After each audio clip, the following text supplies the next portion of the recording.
జరుకురాట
అడిగితే చెప్తాను, లేదా చెప్పండి.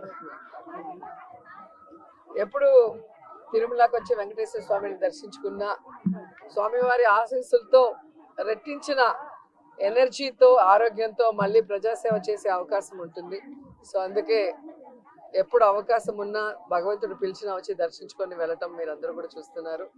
సో మన రాష్ట్రం బాగుండాలి, జగనన్న మళ్ళీ మళ్ళీ ముఖ్యమంత్రి అవ్వాలి, ఈ రాష్ట్ర ప్రజల సమస్యలన్నీ దూరమై అందరూ కూడా సంతోషంగా ఉండాలి, అందులో మేము ఉండాలని మనస్ఫూర్తిగా కోరుకుంటున్నాం.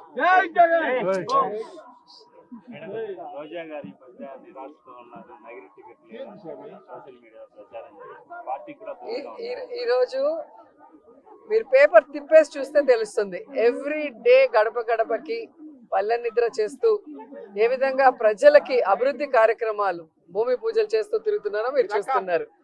అలాగే క్యాబినెట్ మీటింగ్స్ కానీ లేదా పార్టీ కార్యక్రమాలు ఏమైనా కూడా ఎప్పుడూ ఫస్ట్ వరుసలో నేనే ఉంటా. అండ్ ఈరోజు పచ్చ ఛానళ్ళు తెలుసుకోవాల్సింది ఒక్కటే, వాళ్ళు ఎంత దిగజారిపోయారంటే వాళ్ళకి 175 కాన్స్టిట్యున్సీలో క్యాండిడేట్లు పెట్టడానికి క్యాండిడేట్లు లేక వైఎస్ఆర్సీపీలో ఎవరైనా గొడవ పడితే బాగుంటుంది, ఎవరికైనా సీట్ ఇవ్వకపోతే బాగుంటుంది, మన పార్టీకి వస్తే వాళ్ళకి ఇద్దామని గోతికాడ గుంట నక్కల్లాగా ఎదురు చూస్తున్నారు. సో వాళ్ళకి నేను చెప్పేది ఒక్కటే, మా పార్టీలో ప్రజలకి ఎంత ప్రేమ ఉందో జగనన్న మీద అంతకి రెట్టించిన ప్రేమ మా అందరికీ ఉంది. మేమందరం కూడా జగనన్న పార్టీ పెట్టక ముందు నుంచి ఉన్నాం. మేము అలగటాల్లో కోపపడటాల్లో ఏమీ ఉండదు. జగనన్న ముఖ్యమంత్రి అయితే మేమందరం కూడా ప్రజలకు సర్వీస్ చేసే అవకాశం మాకు ఉంది కాబట్టి ఆయన ముఖ్యమంత్రి అవ్వడానికి మేము 100% పనిచేసేవాళ్ళం. రెండవది, ఎవరి నియోజకవర్గాల్లో వాళ్ళు ప్రజలకి అందుబాటులో ఉన్నారా లేదా, సర్వేల్లో వాళ్ళు గెలుస్తారా లేదా అనేది అందరికీ బుక్స్ ఇచ్చారు, డిస్కషన్ కూడా అయిపోయింది.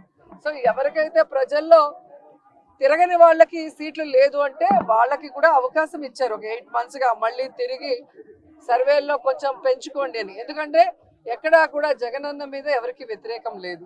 ఎందుకంటే దేశంలో ఏ రాష్ట్రంలో ఏ ముఖ్యమంత్రి చేయనటువంటి విధంగా, ఈ ఆంధ్రప్రదేశ్లో కూడా గతంలో ఏ ముఖ్యమంత్రి చేయనటువంటి విధంగా ప్రతి కుటుంబంలో ఎంతమంది ఉంటే అంతమందికి సంక్షేమాన్ని అందించారు.